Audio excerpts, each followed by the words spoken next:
നമുക്കൊപ്പം BJP നേതാവ് സന്ദീപ് വാചസ്പതി ചേരുന്നു. സന്ദീപ്, രാജ്യദ്രോഹ കുറ്റം ചെയ്ത ഒരാളെ സർക്കാർ വിളിച്ചു വരുത്തുമെന്ന് കരുതുന്നുണ്ടോ എന്നാണ് ജ്യോതി മൽഹോത്രയുമായി ബന്ധപ്പെട്ടുള്ള വിവാദങ്ങൾ മാധ്യമപ്രവർത്തകർ ചോദിച്ചപ്പോൾ ടൂറിസം വകുപ്പ് മന്ത്രി PA മുഹമ്മദ് റിയാസിന്റെ പ്രതികരണം. എങ്ങനെയാണ് BJP കാണുന്നതിനെ? അല്ല, മുഹമ്മദ് റിയാസ് ഇങ്ങനെ അല്ലാതെ മറ്റെങ്ങനെ റിയാസിന് പ്രതികരിക്കാൻ പറ്റും? ഒരു കുറ്റം കണ്ടുപിടിച്ചു കഴിഞ്ഞ സമയത്ത് ഞങ്ങൾ ഇത് അറിഞ്ഞിരുന്നില്ല എന്ന കൈ കഴുകാനല്ലാതെ മുഹമ്മദ് റിയാസിന് പറ്റില്ലല്ലോ. മുഹമ്മദ് റിയാസ് വളരെ ലോജിക്കലായി ഇപ്പോൾ നാട്ടുകാർ കേട്ടാൽ വിശ്വസിക്കുന്ന ഒരു ചോദ്യമാണ് ചോദിക്കുന്നത്, ഞങ്ങൾ അറിഞ്ഞിരുന്നെങ്കിൽ ചെയ്യുമായിരുന്നോ എന്ന്. പക്ഷേ അത് ഒരു സംസ്ഥാന ആഭ്യന്തര വകുപ്പിന്റെ ഇന്റലിജൻസ് സംവിധാനത്തിന്റെ സർക്കാർ സംവിധാനങ്ങളുടെ പരാജയമല്ലേ?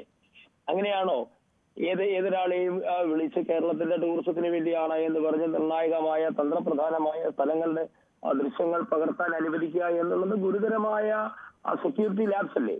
അതിനാര് മറുപടി പറയും? ഈ രാജ്യത്ത് തെറ്റ് ചെയ്തതിനു ശേഷം നമ്മൾക്കറിയാമല്ലോ, നിയമത്തിന്റെ അടിസ്ഥാന പാഠം എന്നുള്ളത് എന്താണ്? Ignorance of law is not an excuse എന്നാണ്. നിങ്ങൾക്ക് നിയമത്തെ പറ്റി അറിയില്ല എന്നുള്ളത് നിങ്ങൾ ചെയ്ത കുറ്റത്തിൽ നിന്ന് രക്ഷപ്പെടാനുള്ള ഒരു എക്സ്ക്യൂസ് അല്ലല്ലോ, അതിനൊരു മാർഗമല്ലല്ലോ. അതുകൊണ്ട് സംഭവിച്ചതിന് ശേഷം ഞങ്ങൾ അറിഞ്ഞിരുന്നില്ല എന്ന് പറഞ്ഞാൽ ആരാണ് വിശ്വസിക്കുക? അത്രമാത്രം മണ്ടനാണ് കേരളത്തിന്റെ പൊതുമരാമത്ത് ടൂറിസം മന്ത്രി എന്നാണ് നമ്മൾ മനസ്സിലാക്കേണ്ടത്. അപ്പൊ സ്വാഭാവികമായും കേരളത്തിലേക്ക് സർക്കാർ ഔദ്യോഗികമായ ഒരാളെ ക്ഷണിക്കുമ്പോൾ അയാളുടെ വെയറബൌട്ട്സിനെ പറ്റി അന്വേഷിക്കാതെ, അയാളുടെ ബാക്ക്ഗ്രൗണ്ട് അന്വേഷിക്കാതെ, ഒരു പ്രാഥമികമായ പ്രൈമാ ഫേസി ഒരാളുടെ വിവരമില്ലാതെ ആരോ പറഞ്ഞത് കേട്ട് ഏതോ സ്വകാര്യ ഏജൻസികൾ കൊടുത്ത വിവരമനുസരിച്ച് ആരെയും വിളിച്ചു കയറ്റുന്ന നാടായി കേരളം മാറി എന്ന് തന്നെയാണ് ഞങ്ങൾ പറയുന്നത്. BJPയുടെ മുൻ സംസ്ഥാന അധ്യക്ഷൻ ശ്രീമാൻ K. സുരേന്ദ്രൻ ഒരു 3 മാസത്തിന് മുൻപ് തന്നെ ഇക്കാര്യം ചൂണ്ടിക്കാണിച്ചതാണ്. അന്ന് നിങ്ങൾ ഈ പറയുന്ന ഒരു മാധ്യമങ്ങളും അത് ഗൗരവത്തിലെടുക്കാൻ തയ്യാറായില്ല. അന്ന് തന്നെ K. സുരേന്ദ്രൻ പറഞ്ഞിരുന്നു ഈ ഇടപാടിന് പിന്നിൽ ദുരൂഹതയുണ്ട് എന്ന്. അപ്പൊ ഇത്തരത്തിൽ അന്നേ പൊതുരംഗത്തുള്ളവർ ചൂണ്ടിക്കാണിച്ച ഒരു കാര്യം കേന്ദ്ര ഏജൻസികൾ അറസ്റ്റ് ചെയ്തതിന് ശേഷം ഞങ്ങളൊന്നും അറിഞ്ഞില്ലേ, ഞാനൊന്നും പറഞ്ഞില്ലേ, രാമനാരായണ എന്ന ശൈലിയിൽ പ്രതികരിക്കാൻ വേണ്ടിയിട്ടല്ലല്ലോ മുഹമ്മദ് റിയാസിനെ മന്ത്രിയാക്കിയത്. അപ്പൊ ഇത് സംസ്ഥാന സർക്കാരിന് കൃത്യമായ ബാധ്യതയുണ്ട്, അതിനകത്ത് ഉത്തരവാദിത്തമുണ്ട്. എന്ത് ന്യായം പറഞ്ഞാലും റിയാസിനും അദ്ദേഹത്തിന്റെ വകുപ്പിനും സംസ്ഥാന സർക്കാരിനും ഇതിൽ ഒഴിഞ്ഞു മാറാൻ സാധ്യമല്ല.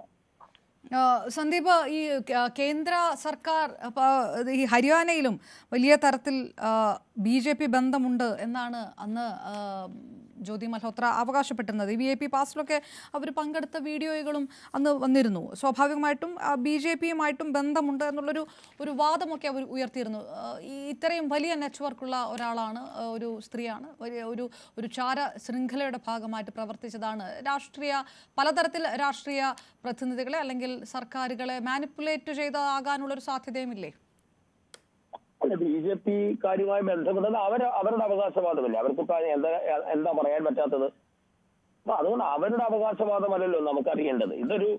അവര് വ്യക്തിപരമായി ഒരു തട്ടിപ്പിന് വേണ്ടി മുൻകൈ എടുത്ത് സർക്കാരിനെയോ ഉദ്യോഗസ്ഥന്മാരെയോ മന്ത്രിമാരെയോ രാഷ്ട്രീയ നേതാക്കന്മാരെയോ ഒരു ബാഡ് ഇന്റൻഷനോട് കൂടി സമീപിക്കുന്നത് നമുക്ക് മനസ്സിലാക്കാം. അത് ഏതൊരു തട്ടിപ്പുകാരുടെയും മോഡസ് ഓപ്പറാൻഡി അത് തന്നെയാണ്.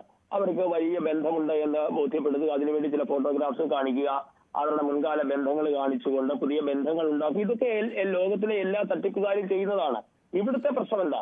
സർക്കാർ ഔദ്യോഗികമായി ക്ഷണിച്ചു കൊണ്ടുവരികയാണ്. അവരങ്ങോട്ട് കയറി എനിക്ക് ബന്ധമുണ്ട് എന്ന് അവകാശപ്പെടുന്നതും സർക്കാർ സ്വന്തമായി ക്ഷണിക്കുന്നതും തമ്മിൽ ഒരു വ്യത്യാസവുമില്ലേ? അങ്ങനെയാണ് ഒരു സർക്കാർ ഏജൻസി പ്രവർത്തിക്കുന്നത്. ഒരു സ്വകാര്യ വ്യക്തിയല്ലല്ലോ. ഇപ്പൊ CPIM ഒരു നേതാവോ BJPയുടെ നേതാവോ കോൺഗ്രസിന്റെ നേതാവോ ചെയ്താൽ വ്യക്തിപരമാണ് എന്ന് പറയും. ഇത് അതല്ലല്ലോ, ഒരു സർക്കാരാണ് ക്ഷണിക്കുന്നത്. കേരളത്തിലെ 3.5 കോടി ജനങ്ങൾക്ക് വേണ്ടി ക്ഷണിക്കുകയല്ലേ? അപ്പൊ സർക്കാരിന്റെ ഔദ്യോഗിക ക്ഷണം കിട്ടാൻ അല്ലെങ്കിൽ സർക്കാരിന്റെ ഒരു ഡെസിഗ്നേറ്റഡ് ആയിട്ടുള്ള ഒരു ജോലി ചെയ്യുന്നതിന് യാതൊരു വിധമായ എന്താ പറയുന്നത് പ്രാഥമിക പഠനങ്ങളും നടത്തേണ്ട എന്നാണ് നാം മനസ്സിലാക്കേണ്ടത്. നമ്മുടെ ചോദ്യം അത്രയേ ഉള്ളൂ. ഒന്ന് ഹോൾഡ് ചെയ്യണേ സന്ദീപ്. ഇപ്പോൾ